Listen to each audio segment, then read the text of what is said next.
15 minutes. So I want to know this. Which instrument was nicknamed the Mississippi saxophone? And there's a lovely story from Tony about it, which I'll read out after I give you the answer. So get that answer at 08000 85 95 95. I love your stories and stories that you have going on in your lives, wherever you may be, in Teesside, County Durham and North Yorkshire. And this is just a glorious story of friendship, fundraising, love, kindness, happiness, and a bit bonkers, to be fair. Now, Kelly Simpson does an annual challenge every year to raise money and awareness for muscular dystrophy. And it's all to support the charity that helps her friend, Suzanne Driffield's son. So Suzanne emailed it. I'd love to tell Kelly's story. And I said, right, look, can I phone you up after the show and we can have a crack on? Oh, what are you going to say? And I said, well, no, we'll just have like a little three-way chat. So I phoned them both after the show and they told me the story. But first of all, I asked Suzanne, who told me about her amazing friend. So I've known Kelly for 25 years now, and my son was diagnosed with a severe form of muscular dystrophy in 2014. From that year at Christmas right up until now, every year Kelly has done a Christmas jumper challenge for the charity that I work for now. I didn't at the time when she started, but she's kind of inspired me. And every December Kelly wears a different Christmas jumper or t-shirt every day and a Christmas hat, regardless of where she's going, what she's doing. And she's raised, we're now at almost £5,000. But a few years ago, she said to me, I think when I get to year 10, I'm going to step it up again and I'm going to do it in June to raise more awareness and hopefully more money. And I said, well, if you do that, I'll throw Christmas Day on the 25th of June. So that's exactly what we did. Kelly, I tell you what, you are such a star. When you started doing it, did it feel like a bit of a sort of fad? And were you getting lots of people looking at you and going, why, she wears a Christmas jumper every day, this lady? Yeah, to begin with, we did it the first year. It raised so much money in the first year. I thought, okay, so we did it the year after.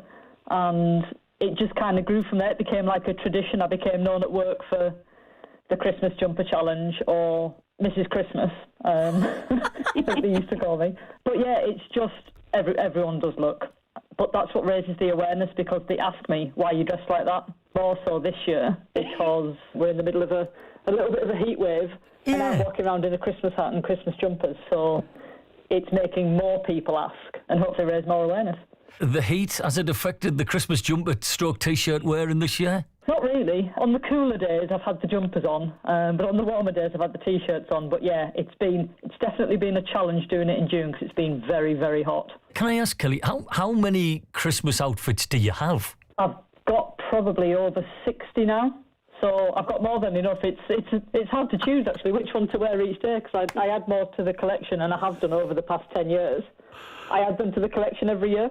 Do people sort of offer up as well? Said, look, I have some Christmas items here which I can sort of let you have. Do people sort of give you ideas? Yeah, they do. And I also look on, like when I've been looking online for things, I've found there's a T-shirt that I've got from Help the Heroes. So it's also supporting the Help the Heroes charity when I buy a Christmas T-shirt from them and wear it. So it's double whammy, really. Get to promote a couple of charities at a time. I think that's amazing. Suzanne, your friend there, Kelly. Everybody needs a Kelly as a friend, don't they? Oh, absolutely. I wish we could clone her and share the love. she's brilliant, and she's been she was at Teesside Park last week with a Christmas hat on, and she literally just wants everyone to look at her and ask her why she's doing it. What does it mean to you, Suzanne, to have somebody that's fighting your corner like this for you? Oh, it's meant so much. The first year Kelly did it, it's a really devastating diagnosis to get, and that brought a little bit of light. And now every year it's just a fun thing. And this year we had, I think there was about 25 of us on Sunday, and everybody had to come dressed in their Christmas stuff, and we put the tree up. We had pigs in blankets. My little boy was there. He knows Kelly does this every year to help him and his poorly muscles, and to help the charity that I now work for. That's amazing. It really is. I'm going to use that word quite a lot because I think it is. And Kelly, with the party going on Sunday, were you a bit jealous, envious of any of the outfits that were being worn? Well, I don't want to be upstaged by anyone, but yeah, there was some pretty good outfits that turned up. There was a few pairs of Christmas pyjamas. There's always T-shirts that I think, oh, that'll be good for next year. And actually, I've had about 5 or 6 donations from friends who've seen a Christmas T-shirt, thought of me, and got me it to add to my collection. So yeah, the support's been absolutely amazing for this, and I think all of the people who have been seen with me in public in June wearing a Santa hat, massive thank you to them for supporting me and not trying to disown me. You're a wonderful friend, Kelly. You genuinely are. Is this going to be a perpetual thing that you're going to keep on doing to support the muscular dystrophy charity? Well, obviously this is the 10th year that we've done the Christmas Jumper Challenge, and I always like to keep it interesting. I try and get my photos taken in different places. Christmas Jumper Challenge, I don't know whether that's reached its peak this year, but I will definitely be doing something each year to support muscular dystrophy. And in fairness, I probably will do the Christmas Jumper Challenge as well because I love Christmas. So well, you've got 60-odd jumpers. What are you going to do with them otherwise? I'll keep wearing them. I'll still wear them every day in December. I might even do different fundraising activities, bike rides or anything. I could dress in my Christmas outfit. Absolutely. And to actually have first-hand experience of what Suzanne and the family live through every day, that must be a driver as well, Kelly. Absolutely. I mean, it's a devastating disease, and obviously I didn't know much about it until Susie's little boy got his diagnosis, but I know a lot more about it now, and how many different types there are, how many different varieties there are, and how much it can affect not only the people who have it, but their families as well. So for me, it's as much about raising awareness as it is about raising funds. So anything that I can do to help fund research or make people more aware, then yeah, I'll do whatever I can.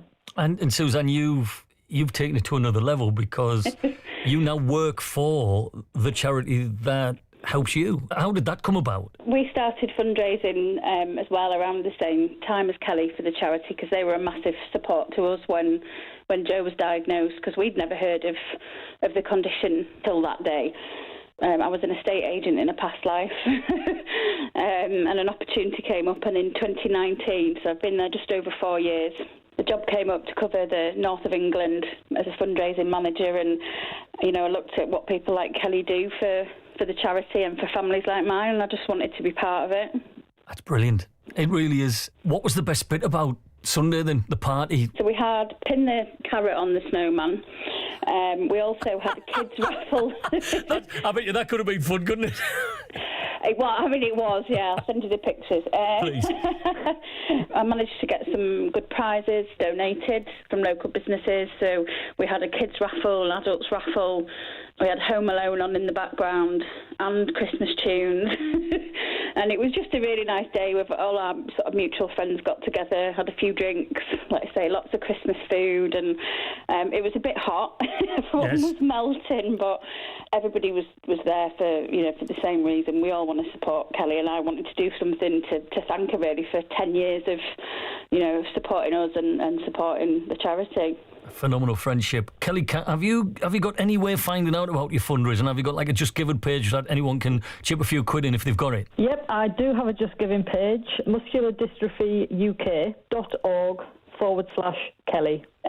Just in case there is anyone listening out there that does need help following a diagnosis, we have a dedicated support line. It's 0800 652 6352, or you can just visit our website, which is musculardystrophyuk.org, and we're there to support. There's 110,000 people living with a muscle wasting condition in the country, and we're there to support them and their families. Because I would imagine as a parent getting that diagnosis, it's a bit of a jaw-drop moment, is it? It is, yeah. I mean, over time, the muscles weaken and waste away, and that includes like your heart, your lungs, not just the things that are obvious like your arms and your legs.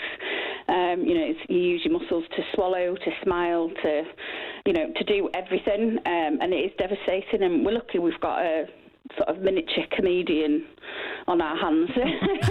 And he really does take it all in his stride, and he loves Kelly to bits, and he knows the gravity of what she does for him every year. Which is wonderful. And this, if I could just say, Siri, Show me friendship. And there it is. We've just heard it over the last 10 minutes. I think what you do for each other and supporting each other is brilliant. And Suzanne, please knock on our door.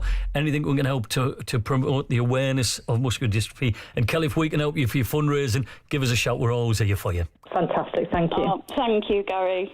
And I know it's a song, isn't it? That's what friends are for. And there you go, two wonderful friends, Kelly and Suzanne, helping each other and spreading that message of, you're not alone. There is somebody there for you. And I just love the fact that Kelly goes and dresses up with her Christmas jumpers, and she did it amazing. I love it. What's your story? Come share with us. This is your BBC Radio Tea.